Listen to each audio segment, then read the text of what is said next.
Niñas, niños, ¿cómo estamos? Espero que se encuentren muy bien. Hoy vamos a trabajar con un nuevo contenido bastante interesante, diría yo. ¿Y qué creen que va a ser? ¿Adivinaron? Vamos a trabajar con lo que vienen siendo el compendio de leyendas. Así que acompáñenme en este viaje.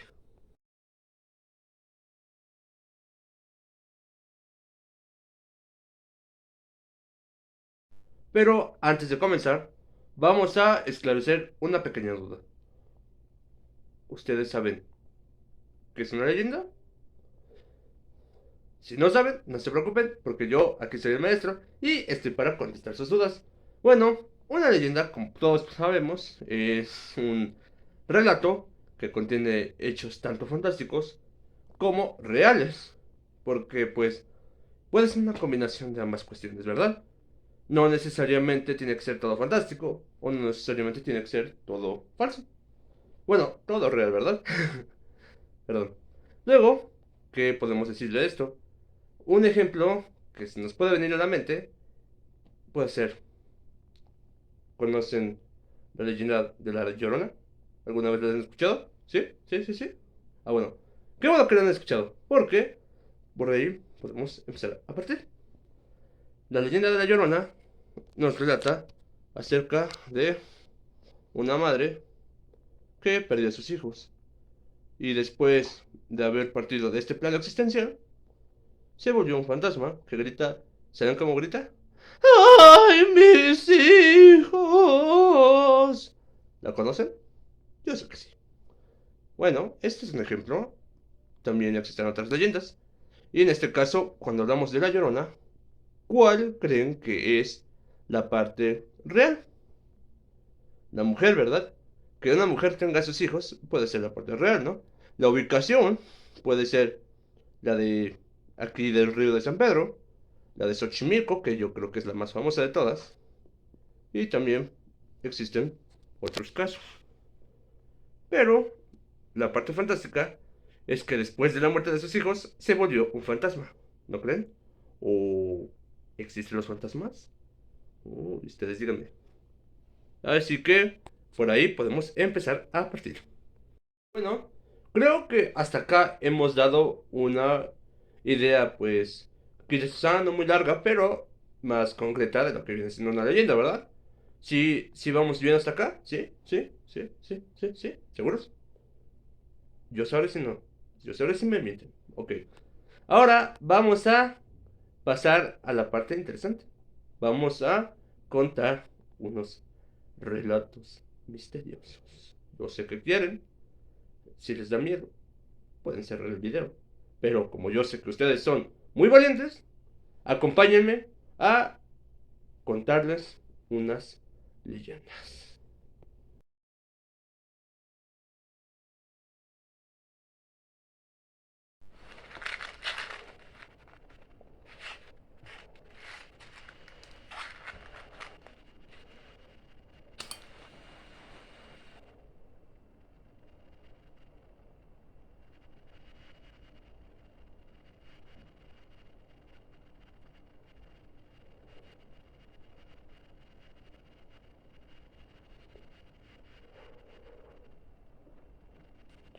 Niños, espero que estén muy bien.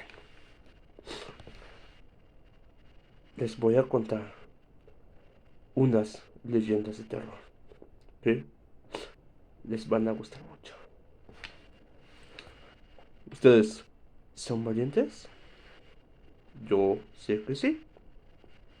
Así que vamos a hacer este viaje por las tinieblas y el terror. Ustedes tranquilos y síganme porque vamos a explorar unas leyendas.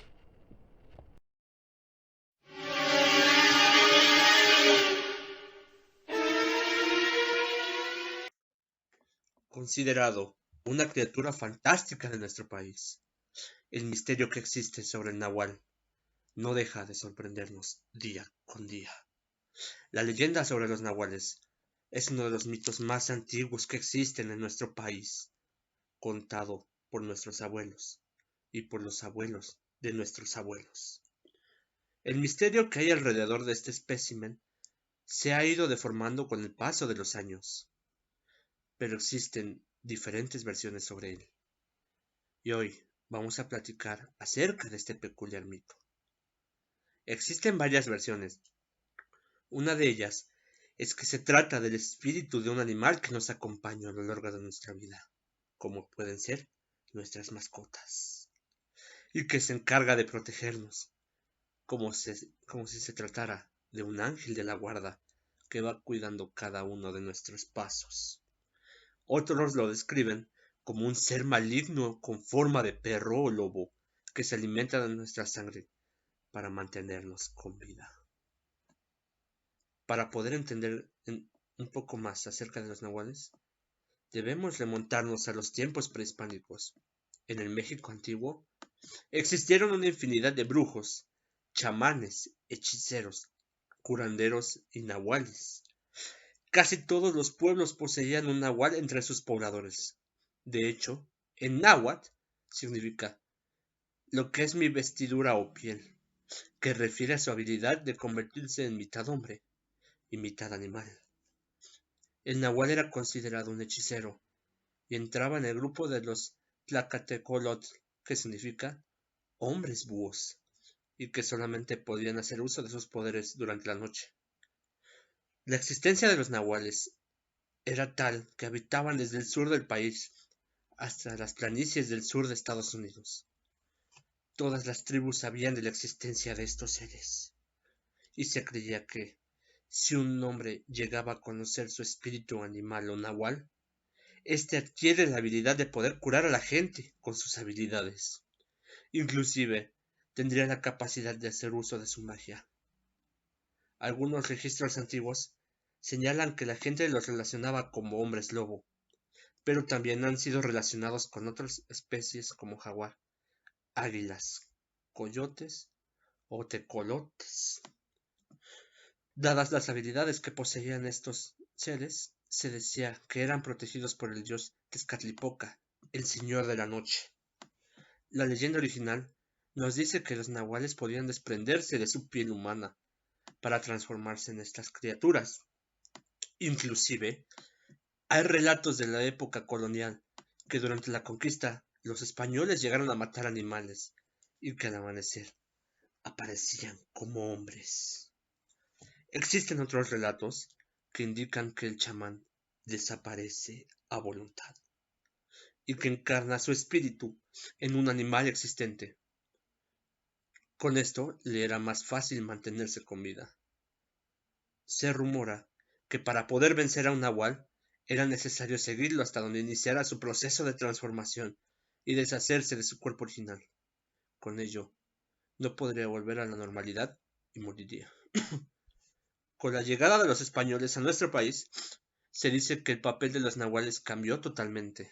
Por una parte, eran perseguidos por la Santa Inquisición, ya que eran relacionados con el diablo, y se trataba de acabar con cualquier rastro o parentesco que existiera con las deidades mexicanas de los pueblos indígenas.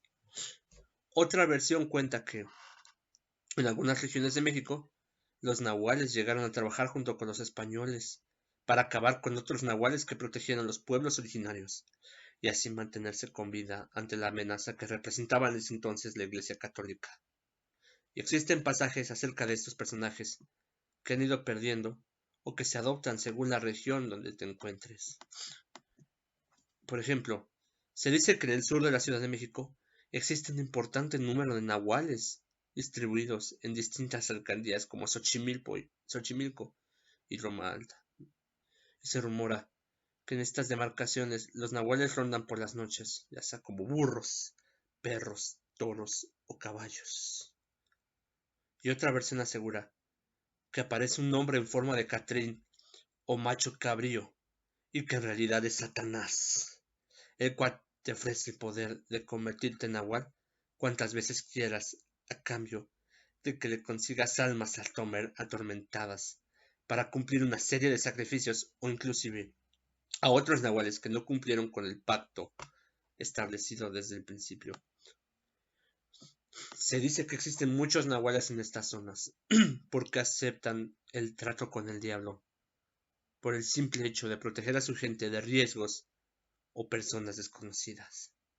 Inclusive un solo aullido puede provocar un paro cardíaco o aquellas personas que tengan alguna enfermedad en el corazón. Esto debido a que el miedo puede llegar a ser tan grande y provoca que ocurran estos sucesos. Versiones más extremistas aseguran que no se trata de ningún hombre, sino que es directamente el demonio que viene a este plano existencial a comerse el ganado, e inclusive llega a los pueblitos más alejados para comerse a los niños y bebés recién nacidos. Esto por tratarse de los seres más puros. ¿Y tú conoces a alguien que sea un nahual? Puede que incluso en tu familia existan seres con estos poderes.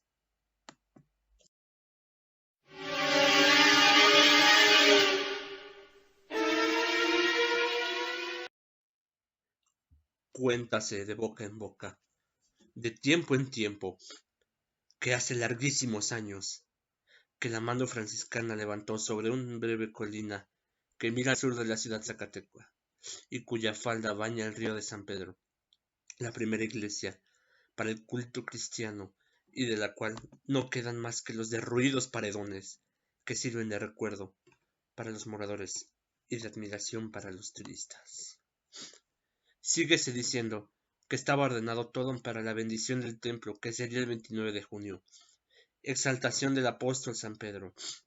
Como a las 12 de la noche, oyóse un ruido ensordecedor, parecido al de una lluvia torrencial.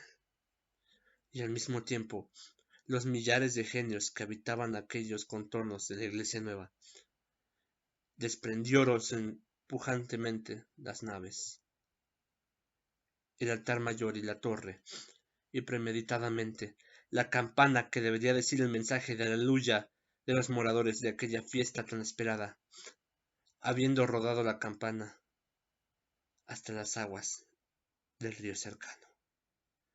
Y desde aquella época tan aciaga para el pueblo zacateco, la sonora campana vive en un país de encantamiento próximo a la quimera, pero año con año, el día de San Pedro, a la medianoche, se escuchan lúgubres acentos, invitando a los fascinados moradores a la oración que se debió de decir en los días del misterio de ayer. ¿Y tú has llegado a escuchar la campana de San Pedro en las noches del 29 de junio?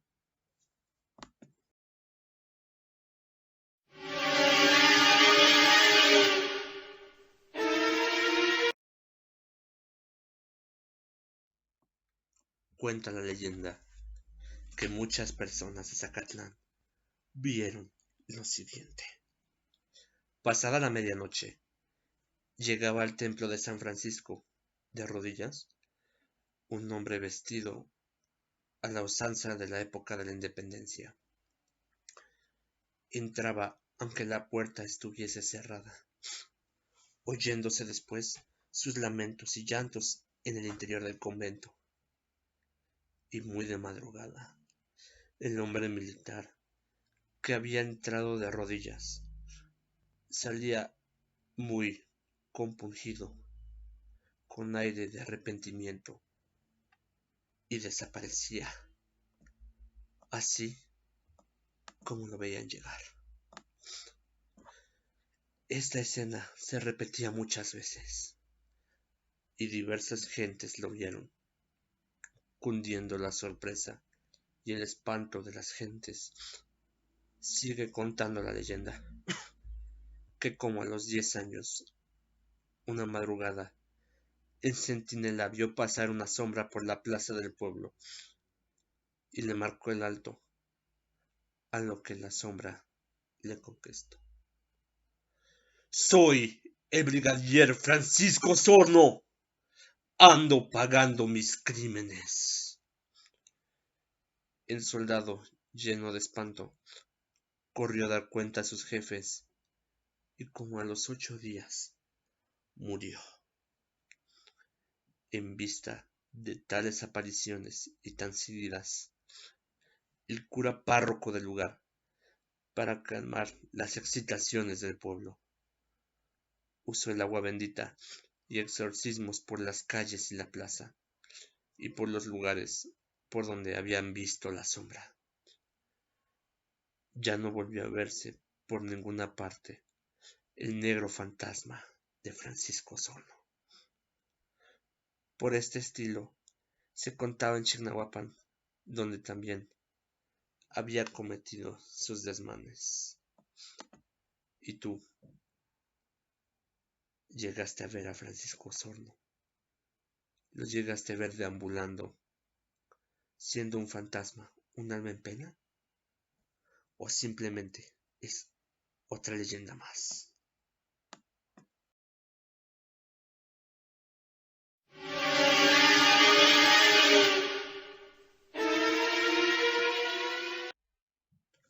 Cuando se estaba construyendo el convento, un indígena informó a los frailes sobre la existencia de un gran animal que antes de la llegada de los españoles había puesto en continuo jaque a los nativos de los contornos. Habían intentado cazarlo varias veces, pero nunca lo pudieron lograr. Tanto fue así que les infundió un gran respeto, a tal grado de ser considerado como un animal sagrado. Los frailes, aunque un poco escépticos, se dispusieron a atrapar a la bestia, conllevados por el entusiasmo de los nativos zacatecos, a lo que se dispusieron prontamente. Y dicho y hecho, habiéndose logrado atrapar con vida al enorme animal, los frailes se quedaron pasmados, maravillados ante la increíble y fantástica que les resultaba aquella extraña criatura, creyendo entonces que era obra del diablo. Cuando la conseja popular, que se dispuso en algún lugar de la iglesia del convento, un sitio acondicionado especialmente, y que en un principio fuera una atracción para propios y extraños, que venían atraídos por la noticia de su captura. Los años fueron pasando, y alrededor de la gran bestia se fueron tejiendo una de las más singulares leyendas que subsiste hasta nuestros días.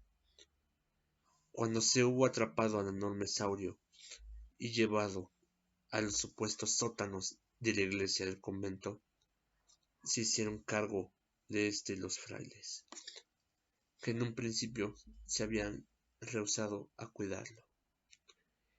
En un principio permitían ver al dragón, con cuya denominación ya era conocido de todos, pero al ir pasando el tiempo ya no permitieron ver más a la bestia, pues argumentaban que era producto de las maquinaciones del demonio para desviar a los nativos de su naciente creencia religiosa, y añadían que lo que llegara a ver condenaría su alma al fuego eterno de los abismos infernales. Nos cuenta la leyenda que había determinados momentos en que los encargados de la custodia de desaparecían bajo las galerías o sótano que supuestamente existen bajo el piso de la iglesia del convento, y no se sabía nada de ellos hasta pasados algunos días que volvían a aparecer, dedicándose por completo a sus actividades cotidianas. Estas extrañas desapariciones de los frailes se hicieron sospechosas a los ojos del pueblo, y algunos los asociaban con extraños ritos dedicados al diablo, otros que para purgar quién sabe qué negros pecados, mas otros les daban poca o ninguna importancia al misterio de los frailes. Un día, cuando hubieran bajado a las galerías, como era de costumbre, sucedió que hubo un temblor que solo afectó paradójicamente a la iglesia. Los frailes aparecieron más pronto que de costumbre, y los semblantes descompuestos.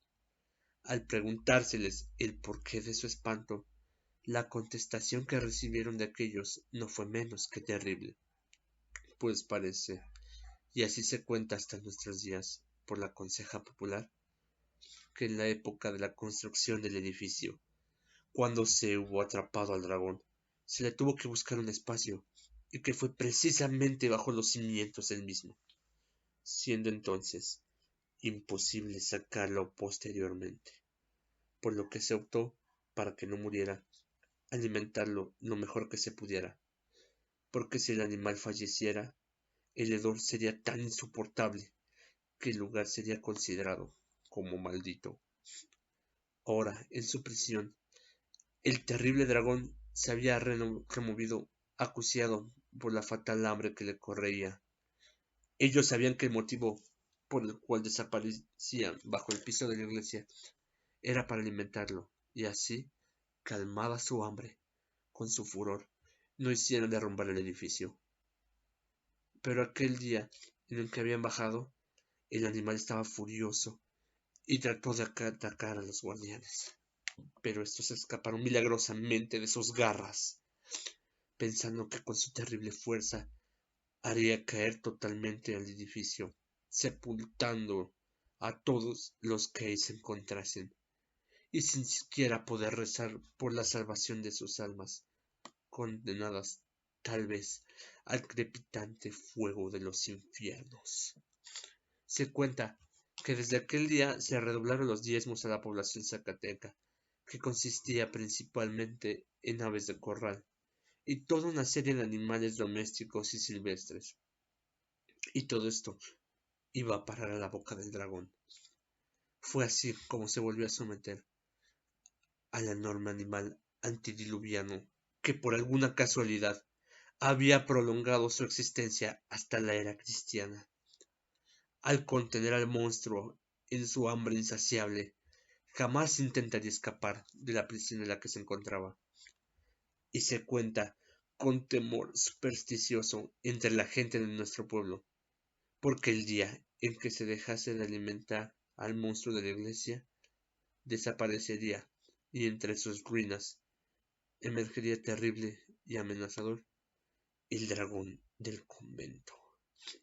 Y por supuesto, hubo personas que no creyeron en el supuesto dragón y su terrible existencia, ya que suponían que era una astuta y bien urdida mentira planeada por los frailes para tener atemorizados a los indígenas de la región, y que aún se mantenían fieles a sus antiguas creencias para obtener de ellos su conversión al cristianismo y los alimentos necesarios para su propia subsistencia, ya que algunos aún eran hostiles a los hispanos, manteniendo en continuo jaque a estos, y su único refugio era el convento.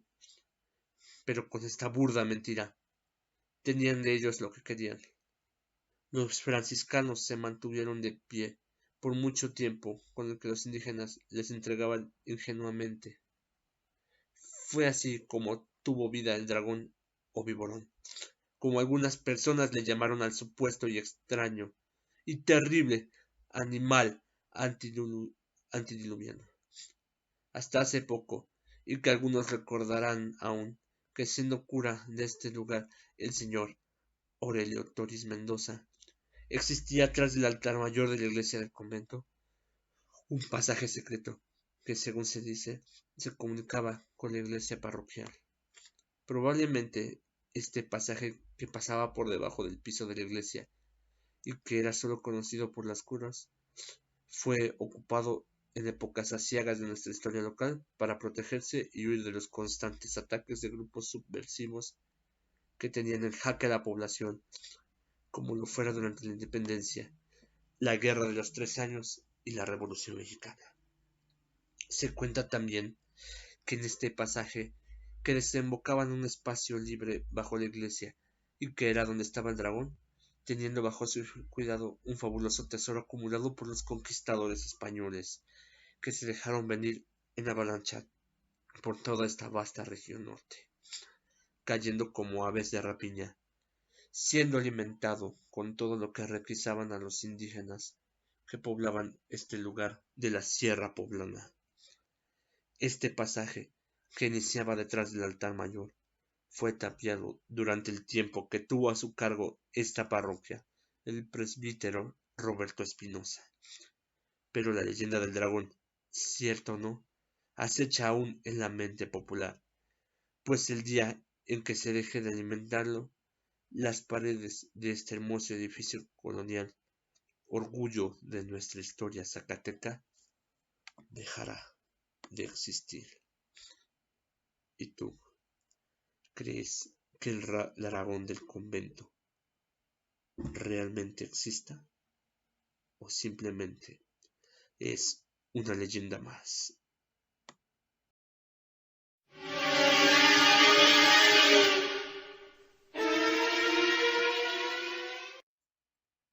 En algún día de finales del siglo pasado existió una buena y trabajadora mujer que tenía 2 hijos. Había quedado viuda desde hacía tiempo y se ganaba la vida realizando trabajos ajenos. Era hacendosa y muy recomendable por sus buenas y sanas costumbres. Sus hijos eran su adoración, atención y cariño. Por ellos trabajaba duro y les daba lo mejor de sí. Hubo una ocasión en que tuvo bastante trabajo y no teniendo con quién encargar a sus hijos, se las tuvo que llevar consigo para poder realizar así la tarea que le esperaba.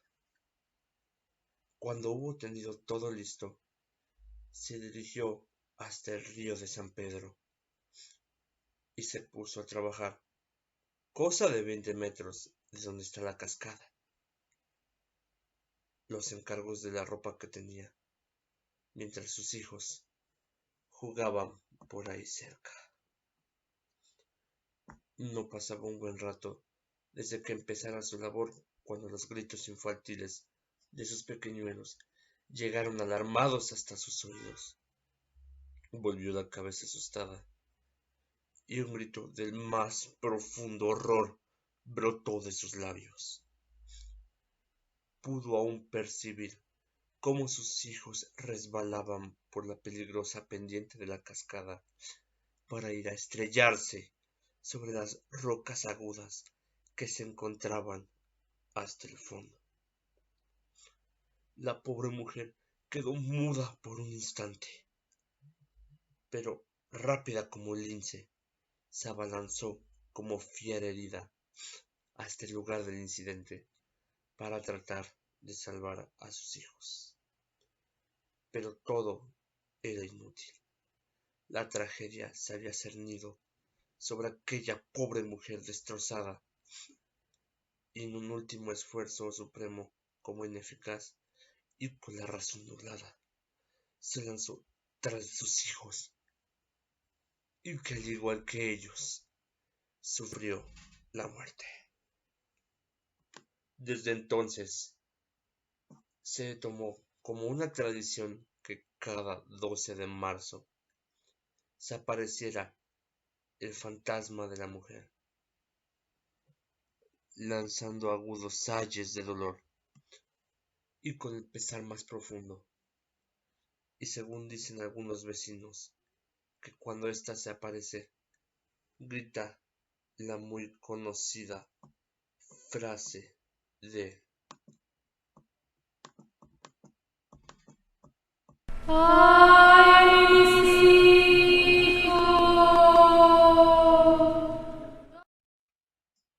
por eso los lugareños la llaman la Llorona del Río. Dicen que cuando escuchas a la Llorona muy cerca es porque en realidad se encuentra lejos, pero por el contrario, dicen que si la escuchas muy lejos es porque se encuentra cerca. ¿Y tú ¿Alguna vez has escuchado a la Llorona? Sea de cerca o de lejos. Espero que hayan disfrutado mucho estas leyendas y que nuestro camino por el terror realmente los dejara pensando en muchas cosas. Sobre todo antes de acostarse. Qué bueno que les gustó la clase. Oh, eso espero. Realmente disfruté mucho estar con ustedes. Me gustó mucho contarles estas leyendas. Pero sobre todo es que conocemos más de nuestra cultura. Podemos saber que hay más allá y podemos determinar ahora qué son las leyendas, cuáles son sus características y cuáles son sus elementos, tanto reales como fantásticos. Me alegró mucho enseñarles el día de hoy, niños. Gracias por haberse quedado conmigo.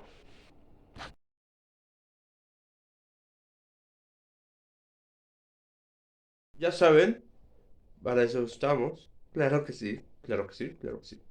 Qué bueno que se quedaron hasta el final del video. Espero que lo hayan disfrutado mucho. Por favor, les pido que me dejen un like aquí abajito. Sí, acá, acá abajo, donde dice likes. Espero que hayan disfrutado mucho este video. Porque yo lo creé con mucho esfuerzo.